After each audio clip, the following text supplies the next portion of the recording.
తాకట్టులో ఉన్న బంగారానికి తక్షణ విముక్తి. ఈ రోజు మార్కెట్ రేట్ క్యాష్ మీ చేతిలో. శివ గోల్డ్ కంపెనీ, మీ నమ్మకానికి. నా తమ్ముని చంపింది ఎక్కడా?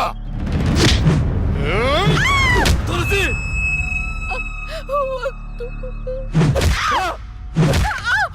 చచ్చింది మళ్ళీ ఎలా బతికొచ్చింది? నేను నిజమే చెప్తున్నానండి, మమ్మల్ని ఏం చేయకండి. మా లక్ష్మి అప్పుడే చచ్చిపోయిందండి, మీరే కదా చంపేశారు. ఇప్పుడు మాతో ఉండేది నా రెండో కూతురు ప్రియా అండి. ప్రియా? అవునండి. ఏంట్రా నీ చెప్పేది? మాకు కవల పిల్లలు, అది ఫారెన్ లో ఎంఎస్ చేసి ఈ మధ్య ఇండియా వచ్చిందండి. ఏంటి ప్రభు? ఒక్క నిమిషం టైం ఇవ్వండి, ఒక్క నిమిషం ప్లీజ్.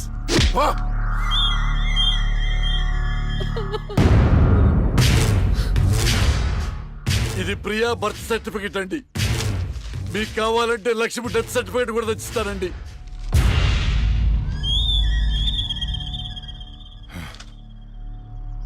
ఎక్కడో కొడుతుందిరా, ఒకసారి ప్రియన్ పిలు. ఇంట్లో లేదండి. ఎక్కడికి వెళ్ళింది? తెలియదండి. అంటే నువ్వు చెప్పకపోతే నేను పట్టుకోలేనా? పట్టుకుంటా, 2 రోజుల్లో పట్టుకుంటా.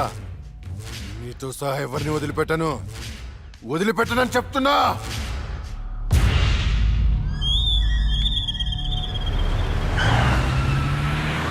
తులసి! అమ్మా! నాన్న, అమ్మకి ఏమైంది? అయ్యో అమ్మా, నాన్న హాస్పిటల్ తీసుకెళ్దాం.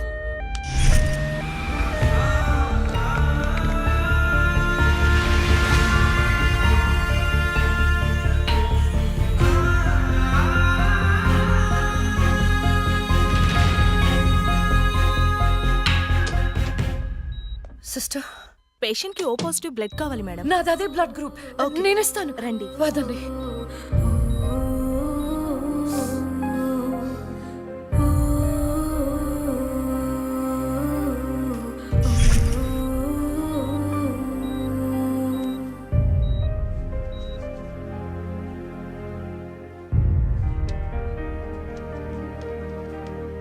Lakshmi, nothing to worry. They're absolutely fine. అత్త, థ్యాంక్ యూ సో మచ్. మనకి లక్ష్మి ఒక్కతే కదండి అమ్మాయి. వాడికి లేని ప్రియా గురించి చెప్పారు, సర్టిఫికెట్ కూడా చూపించారు. అసలు మనకు రెండో అమ్మాయి లేదు కదండి. వాళ్ళ నుండి లక్ష్మిని కాపాడటానికి అబద్ధం చెప్పాను, లేని ప్రియను సృష్టించాను. వాడు రాక్షసుడండి. ఇప్పుడు నిజం తెలిసి మన లక్ష్మిని చంపేస్తే ఎన్నిసార్లు చంపుతాడమ్మా వాడు అక్కని? ఎన్నిసార్లు? అక్కేంటండి, ఇది మన లక్ష్మే కదా. అదే నాకు అర్థం కావటం లేదు. అక్కని చంపినోడిని ఎవరిని వదిలిపెట్టను. అక్కేంటండి, ఇది మన లక్ష్మే కదా. కాదు, మీ చిన్న కూతుర్ని. చిన్న కూతురు ఏంటమ్మా? నువ్వు మా లక్ష్మిలాగా వచ్చి మమ్మల్ని ఎందుకు మోసం చేస్తున్నావు? అయ్యో, నేను మోసం చేయట్లేదు నాన్న. అక్కని అన్యాయంగా చంపిన వాళ్ళకి శిక్ష వేసి న్యాయం చేస్తున్నాను. అంటే వాళ్ళిద్దరూ చెప్పింది కూడా నువ్వేనన్నమాట. అసలు లక్ష్మితో నీకేంటి సంబంధం? నీకు మాకు ఏమిటి సంబంధం? నాన్న, నేను లక్ష్మి చెల్లెల్ని, మీ చిన్న కూతుర్ని. చిన్న కూతురు ఏంటమ్మా? మాకున్నది ఒకటే కూతురు. కాదమ్మా, ఇద్దరు. ఒరే నాయనా, అది లక్ష్మీ బాంబురా. చీమ టపాకా ఇలా కాల్చకూడదు, ఇలా కాల్చాలి, ఇలా కాల్చాలి. నువ్వు బాంబులు కాల్చే ప్రయత్నంలో కాల్చుకోకూడని చోట కాల్చుకున్నావు అనుకో, ప్రాబ్లం పెద్దదైపోద్ది. సీమలో నాటు బాంబులేసిన చేతులు ఇవి. ఆఫ్టర్ ఆల్ లక్ష్మీ బాంబు కాల్చలేనా? ఇతను సేవ నుంచి ఎందుకు వచ్చాడంట? పారిపోయి వచ్చావా? సీమ నుంచి పారిపోయి వచ్చావా? అమ్మా! తులసి! తులసి! ఏమైందండి? దేవుడా, మావిడికేం కాకుండా చూడు.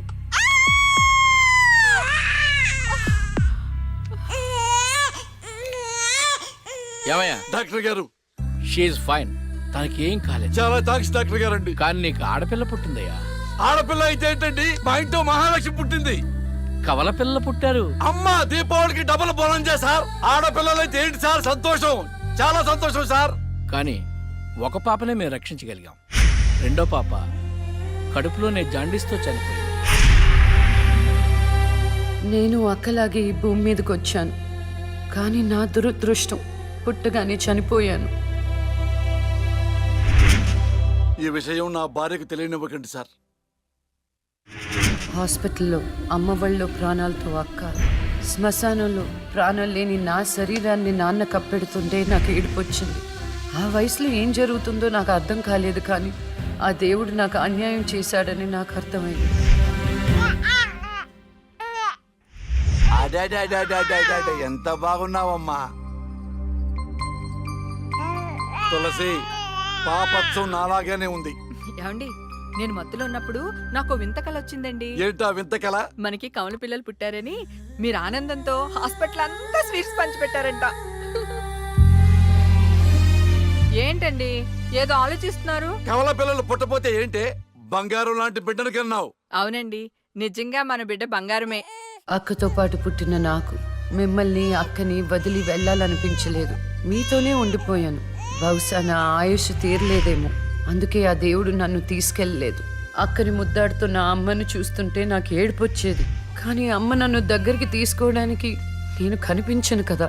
అమ్మ ఉన్న వాళ్ళు ఎంత అదృష్టవంతులో, అమ్మ స్పర్శ ఎంత బాగుంటుందో నాకు అర్థం చేసుకునే వయసు లేకపోయినా అది అమ్మ ప్రేమని అర్థమైంది. నాన్న కూడా అప్పుడప్పుడు అమ్మ అవుతాడు. ఆ క్షణం అక్కలో కలిసిపోయి ఆనందాన్ని అనుభవించేదాన్ని. మీరు లేనప్పుడు అక్క పక్కనే ఉండేదాన్ని. నాకు ఇంత అన్యాయం చేసిన దేవుడు చిన్న సంతృప్తిని మిగిల్చాడు, ఎందుకంటే నేను అక్కకి కనిపిస్తాను కాబట్టి. అమ్మా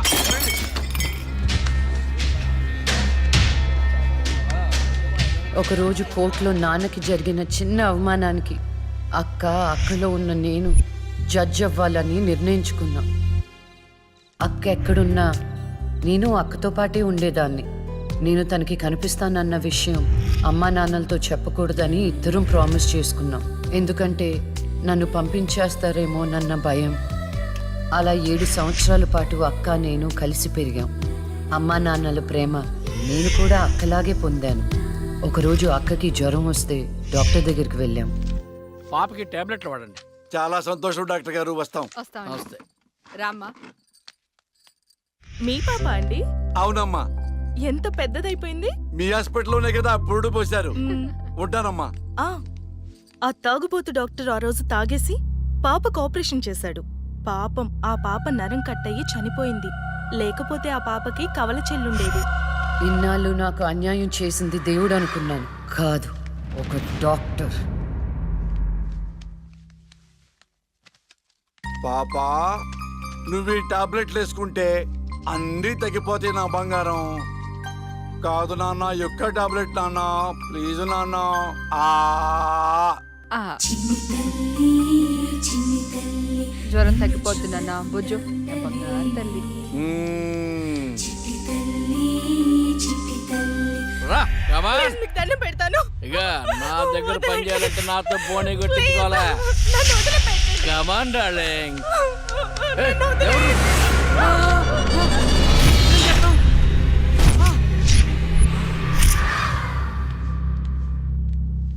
పాపా, పాపా, తులసి, ఆ, పాప ఎక్కడ? అదే అర్థం కావట్లేదండి. ఎక్కడికి వెళ్ళింది?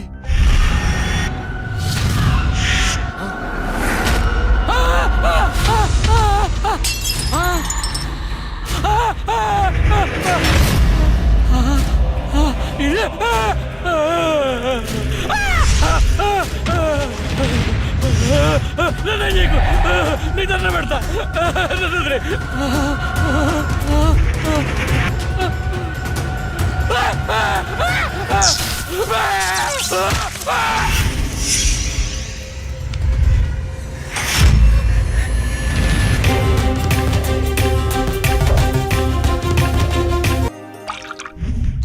గురువు గారండి, మా అమ్మాయి లా పాస్ అయిందండి. ఇక నుండి మా అమ్మాయి పేరు లక్ష్మి కాదండి, లాయర్ లక్ష్మి. వావ్ పర్వాలేదా? కోర్టు ముందు టీ అమ్ముతునే కూతుర్ని లాయర్ని చేసావు. Very good. ఇంతగా అమ్మాయి ఎక్కడా? లక్ష్మి,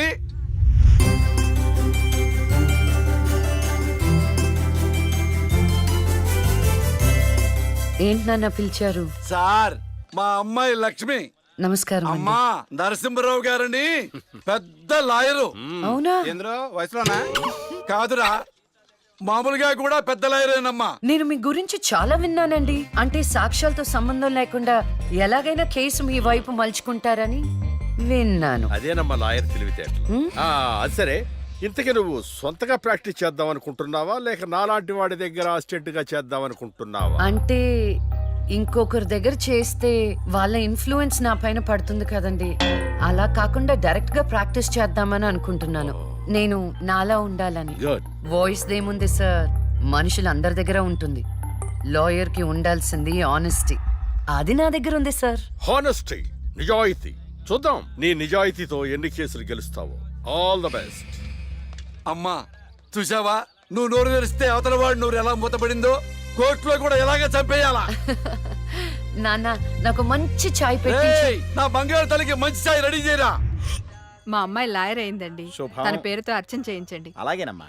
శుక్లాం భరధరం విష్ణుం శశివర్ణం చతుర్భుజం ప్రసన్నవదనం ధ్యాయేత్ సర్వ విఘ్నోపశాంతయే ఇష్టకామ్యార్థ ఫల సిద్ధిరస్తు.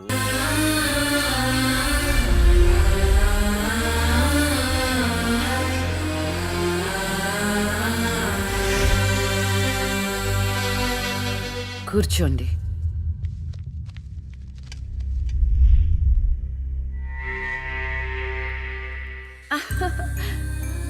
All the best. Proceed. Your honour, ఈ బోనులో ఉన్న రాజీవ్ అనే యువకుడు స్వయానా ఎమ్మెల్యే గారి ముద్దుల కొడుకు. వాళ్ళ నాన్నగారు అధికారంలో ఉన్నారన్న అహంకారంతో నడి రోడ్డు మీద ఒక యువతిని అందరూ చూస్తుండగానే తన కారులోకి లాగి మానభంగం చేశాడు. అంతేకాదు యువర్ ఆనర్, అదే కారుతో ఆ అమ్మాయిని గుద్ది చంపేశాడు యువర్ ఆనర్. ఈ ఘటన జరిగి 4 సంవత్సరాలు అవుతుంది. ఈ రాజీవే హంతకుడని అందరికీ తెలుసు, కానీ ఇంతవరకు నిందితుడికి శిక్ష పడలేదు your honour. Objection your honour. Objection sustained. Thank you. ఈ పేపర్లో టీవీల్లో వచ్చిన వార్తల ఆధారంగా శిక్షిస్తూ పోతే జైళ్లు నిండేవి యువర్ ఆనర్. ఈయన క్లయింట్ ఎమ్మెల్యే గారి కొడుకు అవటం వలన అతన్ని రాజకీయంగా దెబ్బ కొట్టాలనే ఉద్దేశంతో ఈ ప్రతిపక్షాలన్నీ ఏకమై ఈ ఛానళ్ల వాళ్ళతో కలిసి పడిన కుట్ర మాత్రమే ఇది. ఈ రాజీవ్కి చనిపోయిన అమ్మాయికి ఎలాంటి సంబంధమూ లేదని తమరికి విన్నవించుకుంటూ అతన్ని నిర్దోషిగా భావిస్తారని ఆశిస్తున్నారు. That's all your honour. Objection your honour. ఇలాంటి వాళ్ళకి శిక్ష పడకపోతే ఎంతో మంది అమ్మాయిలు బలైపోతూనే ఉంటారు. నేను ఇదివరకు ఎన్నో సాక్ష్యాలను కోర్టులో ప్రవేశపెట్టడం జరిగింది యువర్ ఆనర్.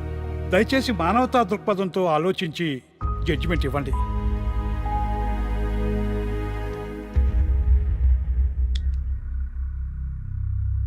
ఈ కేసు పూర్వాపరాలు పరిశీలించిన మీదట సాక్ష్యాధారాలు తారుమారు చేసి ఈ కేసుని పక్కదారి పట్టించడానికి ప్రయత్నం జరిగిందని నాకు అర్థమైంది. సాక్ష్యం లేకపోవచ్చు, కానీ కారణం లేకుండా ఏ ఆడపిల్ల తల్లిదండ్రులు మా అమ్మాయిని మానభంగం చేశారు, చంపేశారు అని కోర్టు మెట్లు ఎక్కరు. కానీ ఈ తల్లిదండ్రులు 4 సంవత్సరాలుగా కోర్టు మెట్లు ఎక్కుతూనే ఉన్నారు. ఈ రోజు వరకు న్యాయం కోసం తిరిగి తిరిగి అలసిపోయిన వాళ్ళ కాళ్ళకి, నా తీర్పు కోసం ఎదురు చూస్తున్న వాళ్ళ కళ్ళకి విశ్రాంతి ఇవ్వాలని నిర్ణయించుకున్నాను. ఇక్కడున్న ప్రత్యక్ష సాక్ష్యాలను రాతపూర్వకంగా సాక్ష్యాధారాలని స్వీకరించండి.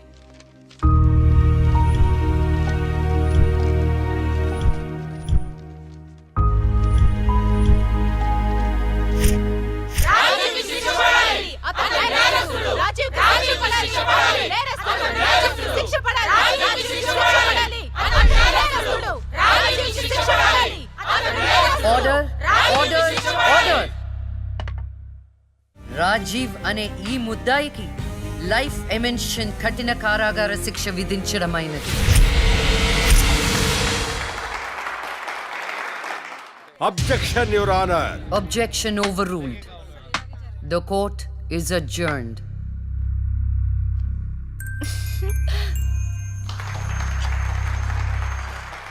ఏమే, కొత్తగా వచ్చింది అంటే ఏ సీమ టపాకాయో సిసింద్రియో అనుకున్నాం. లక్ష్మీ బాంబు. జాగ్రత్తగా ఉండు. చెమటలు పట్టించేస్తుంది సార్.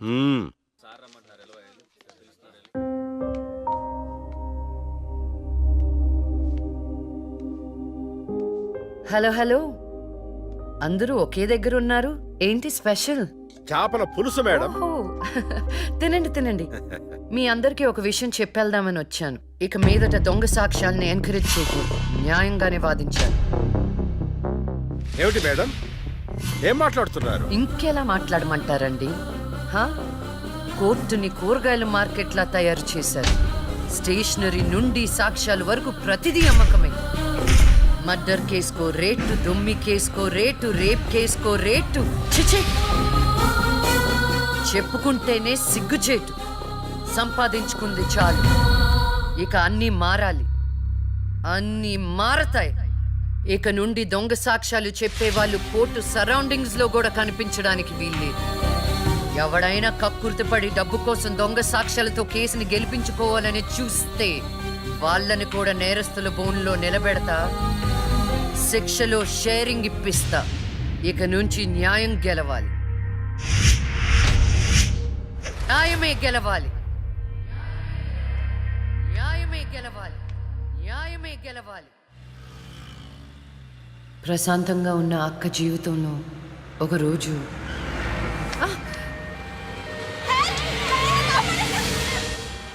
అంబులెన్స్లో అమ్మాయిలా ఫాలో అవ్వు. జాగ్రత్త.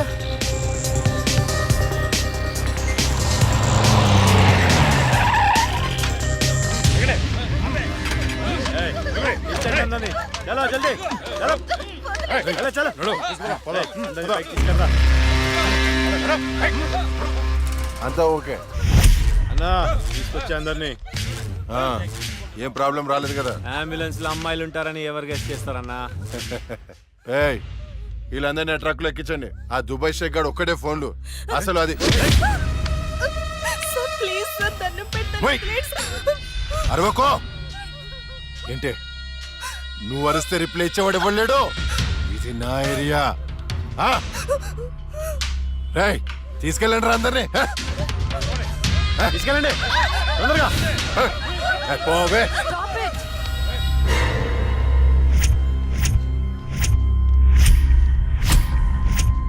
ఇవ్వచ్చువే నువ్వు. అది తర్వాత హాస్పిటల్ కి వెళ్లాల్సిన బండి ఇక్కడికి వచ్చిందేంటి? ఏంటి పాప క్లారిఫికేషన్ కావాలంట? రేయ్, ఇచ్చేయండి రా. అమ్మాయే కదా అని అలుసుగా చూస్తున్నారేమో. లక్ష్మి, జస్టిస్ లక్ష్మి ఆవేశపడి అటాక్ ను చేశారో ఆక్సిజన్ ఆగిపోద్ది. Arrest him.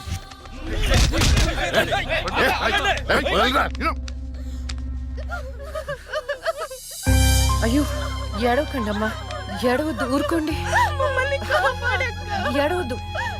వీళ్ళని స్టేట్ హోమ్ కి తీసుకువెళ్ళండి. వీళ్ళ పేరెంట్స్ ఎవరో కనుక్కొని వాళ్ళకి అప్పచెప్పండి. నిన్న స్వామీజీ దగ్గరికి వెళ్తే నా టైం బాగుందన్నాడు. ఏంటి ఇలా జరుగుతుంది? అమ్మాయిల అక్రమ రవాణా కేసు మినిమం 10 సంవత్సరాలు శిక్ష పడుతుంది. నిన్ను శిక్ష ఎన్నేళ్లు పడుతుందని అడగట్లేదు, నన్ను శిక్ష నుంచి తప్పించగలవా అని అడుగుతున్నా. తప్పించడానికి అక్కడ ఉంది ఎవరు? ఎవరు? లక్ష్మీ బాంబ. అంతేగా? చాలా కరెక్ట్ ఇన్ఫర్మేషన్ చెప్పావు నాయనా. నా కేసు వాదిస్తే నువ్వెంత డబ్బు అడిగితే అంత ఇస్తాను. వాదిస్తాను, కానీ గెలుస్తావని నమ్మకం మాత్రం లేదు. కానీ నువ్వు గెలవాలి. నువ్వు గెలవాలి అంటే లక్ష్మి నీకు ఫేవర్ గా జడ్జిమెంట్ చెప్పాలి. ఇదే నేను నీకు ఇచ్చే సిన్సియర్ సజెషన్. వస్తా ఏమయ్యా, వస్తా.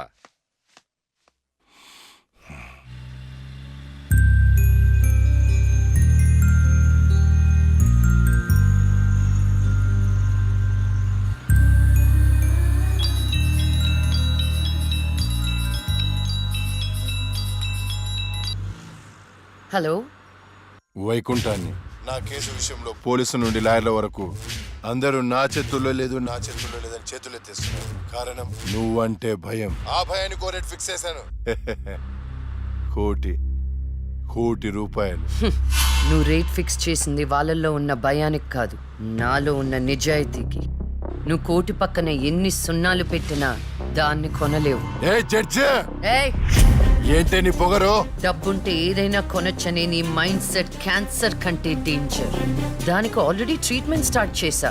ఏంటి నువ్వు చేసేది? కొన్నాళ్ల పాటు జనాల మధ్య తిరగకుండా ఊసలు లెక్క పెడుతూ చిప్పకూడు తింటే ఆటోమేటిక్ గా సెట్ అవుతావు. నిజంగానే ఇది లక్ష్మీ బాంబు. అక్క నువ్వు సూపరే. నిజమా? వాడిని బెదర్ కొట్టేశావు. హై ఫై.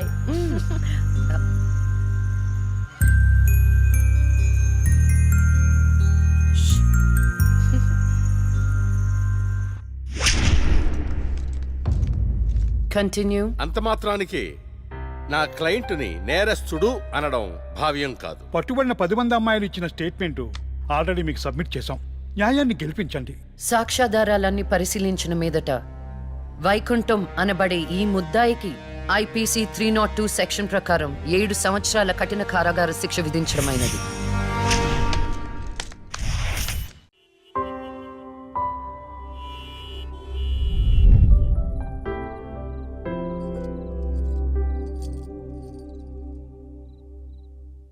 టంటడైన్. భలే ఉన్నావు అక్క. ఏంటోనే భయం వేస్తుంది. జస్టిస్ లక్ష్మికి పెళ్లి చూపులంటే భయమా? అంతే మరి. నువ్వు కూడా నాతో రావే. నువ్వే, అది నీ పర్సనల్ ఇష్యూ, నువ్వే చూసుకో. అంతేనా? నీకేంటక్క, నా దిష్టి తగిలేటట్టుంది. నువ్వు బంగారం.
పురిటి నొప్పులు అనుభవించినంత సేపు నన్ను ఈ భూమి మీద ఉంచలేదు.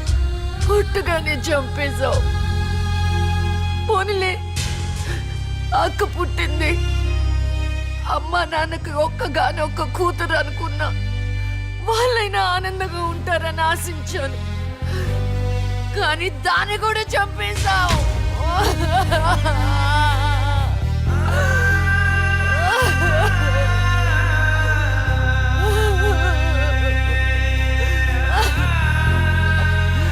అసలు వాళ్ళు చేసిన తప్పేంటి? అమ్మ రోజు నీకు పూజలు చేస్తూ ఉపవాసాలు ఉండటమా?